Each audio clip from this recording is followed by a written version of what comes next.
Gyanpur channel. I am Pragya Pandey and from today I am going to teach you English by which you can prepare your competitive exams of TET and Super TET. So friends, our first topic is parts of speech. सबसे पहले हम आज पहले lecture में क्या पढ़ेंगे?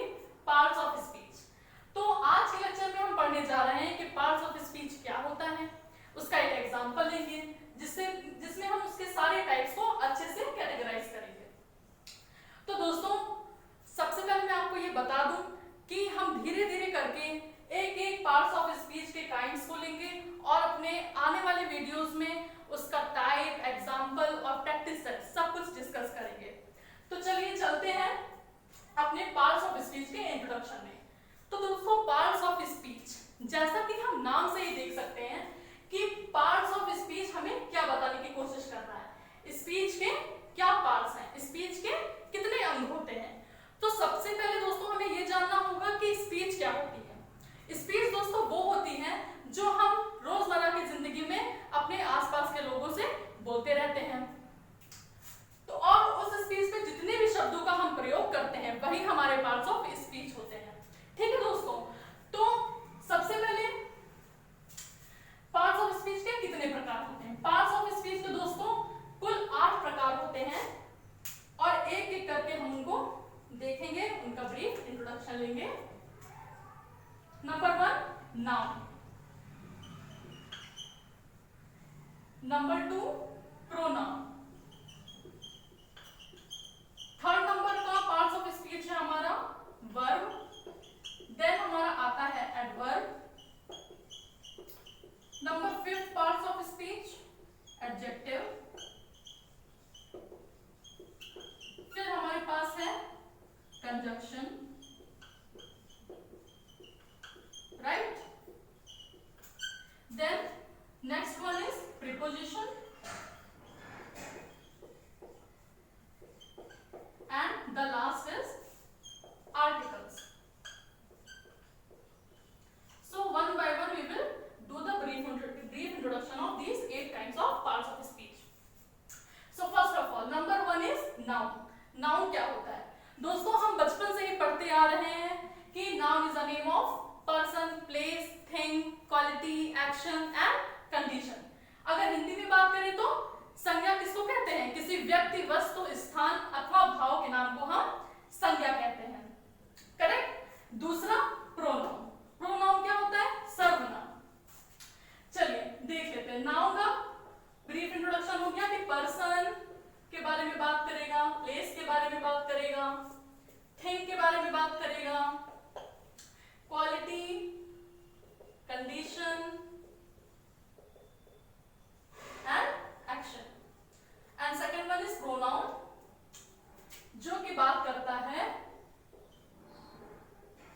Noun के ही बारे में. प्रोनाउन का अगर ब्रीफ आप डेफिनेशन लो तो वो होता है वर्ड फॉर अ नाउन.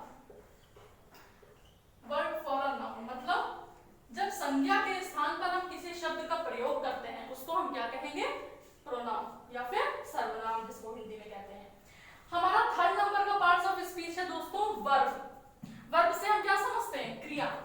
हम जो भी अपनी डेली लाइफ में कार्यों को करते हैं, चाहे वो खेलना हो, पढ़ना हो, लिखना हो, गाना गाना हो, वो सारा क्या आता है? वर्ब के कैटेगरी में आता है. सो अगर इसका ब्रीफ डेफिनेशन ले तो वर्ब क्या होगा? वर्ब होगा हमारा डूइंग वर्ड,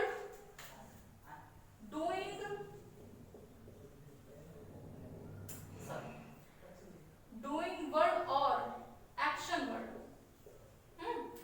जिन शब्दों से हमें किसी कार्य के होने या करने का पता चलता है उनको हम क्या कहते हैं? क्रिया कहते हैं. ठीक बात है ना. अब अगला चौथा क्या है? एडवर्ब.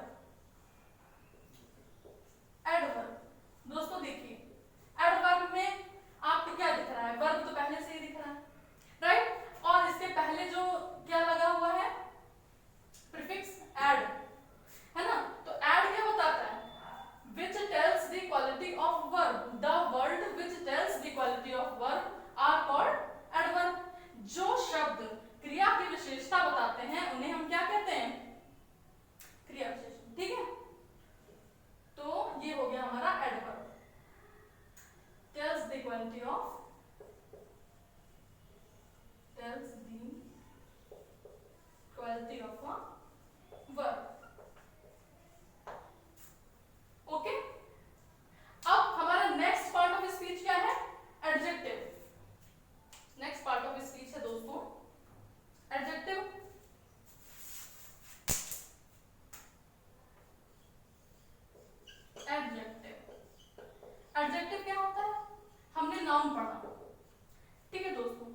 नाउन की, मतलब पर्सन की क्या क्वालिटी है, प्लेस की क्या क्वालिटी है, थिंग की क्या क्वालिटी है, राइट। तो the words which tells the quality of a noun are called adjective. Adjective tells the quality of noun. This is a brief description of adjective.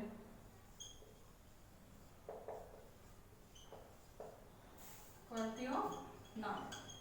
Alright. Then moving towards our sixth part of speech, we have conjunction. Conjunction. दोस्तों दो अलग अलग sentence को जब एक word आपस में join करता है उसको ही हम, जो वो पार्टिकुलर वर्ड है उसको ही हम बोलते हैं कंजंक्शन. जैसे कि मैं आपको एक एग्जांपल देती हूँ कि Ram writes a letter and he writes it fastly. Okay, तो राम राइट्स अ लेटर ये एक हमारा सेंटेंस हुआ और ही राइट्स फास्टली ये हमारा दूसरा सेंटेंस है. लेकिन इन दो सेंटेंस को जोड़ने का काम क्या करता है, कंजंक्शन. ओके, तो कंजंक्शन क्या है, वो वर्ड है वर्ड्स which connect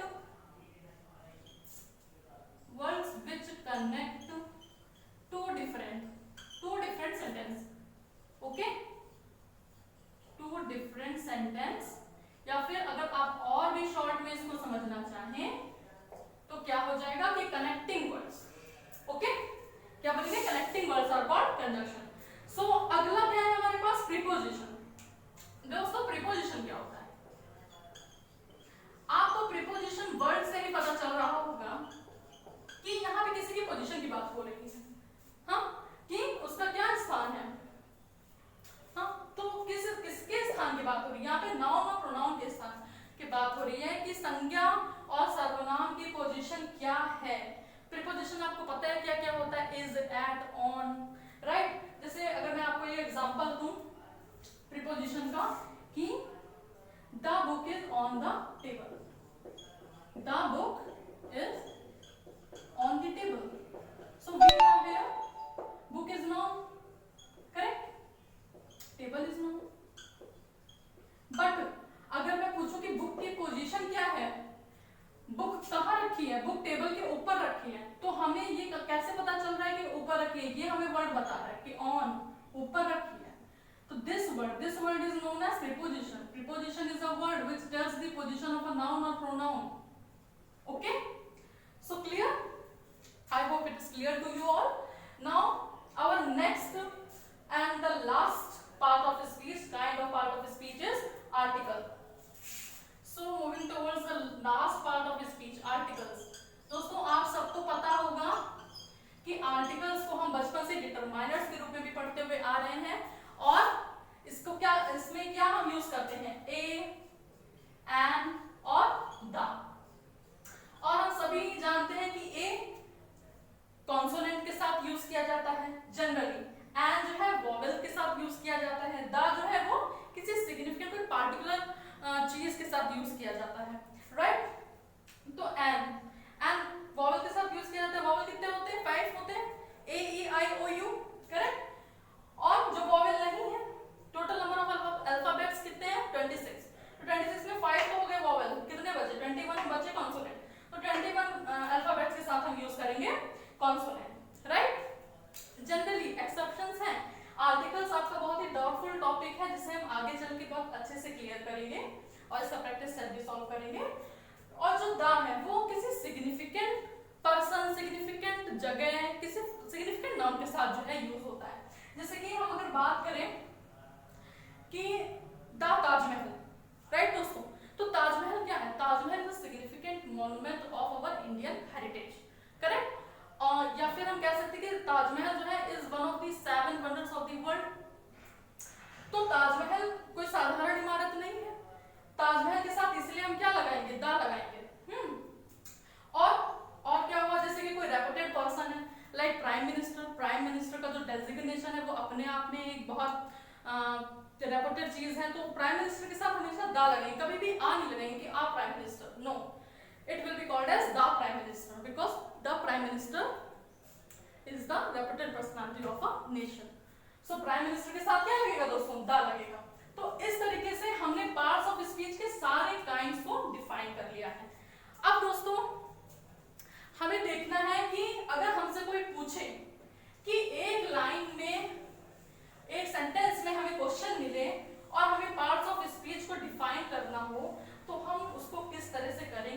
या फिर अगर मैं यूं कहूं कि आपको कोई भी डाउट ना रह जाए कि पार्ट्स ऑफ स्पीच आखिर क्या चीज है, और इतना कुछ हमने पढ़ तो लिया लेकिन उसका यूज हम कैसे करेंगे और किस तरीके से ये हम समझ सकते हैं कि हर वर्ड जो है वो पार्ट्स ऑफ स्पीच होता है एक सेंटेंस में, तो उसका मैं एग्जांपल आपको देने वाली हूँ जिससे आपको कोई भी डाउट फर्दर आपकी कोई क्वेरी नहीं रह जाएगी। तो दोस्तों देखते हैं हमारा एग्जाम्पल जो है पार्ट्स ऑफ स्पीच का एक इंपॉर्टेंट एग्जाम्पल है। कोई भी सेंटेंस है, कोई भी सेंटेंस आप ले लीजिए, उसमें आप हर वर्ड को कैटेगराइज कर सकते हैं।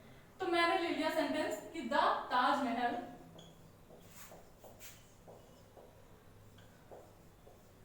Is in Agra. ताजमहल कहाँ है? आगरा में, ठीक है। And it is beautifully made up of, and it is beautifully made up of white marbles। ठीक है दोस्तों, ये हमारा एग्जाम्पल है। अब आप देखिएगा इस एग्जाम्पल में मैं एक एक वर्ड को कैसे पार्ट्स ऑफ स्पीच में कैटेगराइज करूंगी। तो हमारे पास वर्ड्स हैं द, ताजमहल, इन सबको पहले अंडरलाइन कर लिया ताकि फर्दर कोई कंफ्यूजन ना रह जाए हमें, करेक्ट। अब मैंने जो लेक्चर में सारा आपको समझाया है पार्ट्स ऑफ स्पीच एक एक टाइम, उसको आप देखिएगा, राइट।